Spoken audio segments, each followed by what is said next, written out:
Imagine, one day, you decide to throw a party for all your friends. You get out your phone and you start inviting people. You want a really big party, so you say, anyone can come. And on the big day, you get your place ready for the party. And you're really excited to see everyone. And pretty soon, the guests all start arriving. After a while, everyone you're expecting has arrived and you're having a really good time. But then the doorbell goes, and you think, I wonder who that is. Must be someone I've forgotten about. And it is. Someone who you definitely did not want at the party. It's your neighbour Brian. Brian has to be one of the most annoying people you know. He's rude, grumpy, he moans a lot, and he's not so flash on personal hygiene. He's the last person you want at your party. But before you know it, he goes straight inside without even saying hello. And he goes up to your guests and he's rude. He helps himself to drinks and food. And he generally acts a little weird towards your friends. And understandably, you feel pretty upset, embarrassed and angry. And before long, you go over to Brian and tell him, that's it, it's time for you to go. And you throw him out of your party. And once he's gone, you feel relieved. You go back to the party and start to enjoy yourself. But after a while, you hear the doorbell again. And when you go to check who it is, you realize Brian has come back.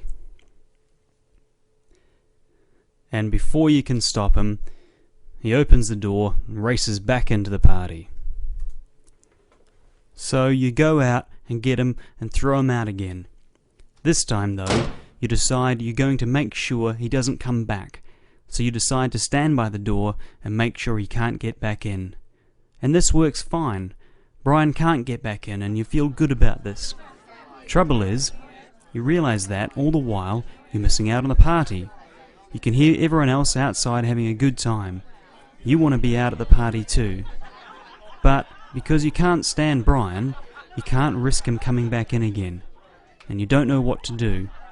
You really want to enjoy the party, but the thought of Brian being there really gets to you. After a while, you realize that, actually, this party is pretty important to you, and you want to be with your friends, at the very least just to make sure they're okay. So you decide to go back out, and you say to yourself, if Brian comes out, that's how it goes. And sure enough, after a couple of minutes, Brian comes back in and starts being annoying again. But this time something's different. You don't ignore him, because he's pretty hard to ignore, but you decide just to get on with the party and talk with your friends, and you start to notice some interesting things. First, you find that even though Brian is still there, you're actually having an okay time. Sure, it'd be better if he went home, but at least you're not stuck at the door, missing out on the party. Second, you notice that when you're not trying to get rid of him all the time, he calms down a little bit. He's still a pain and still smells, but he's not so rowdy.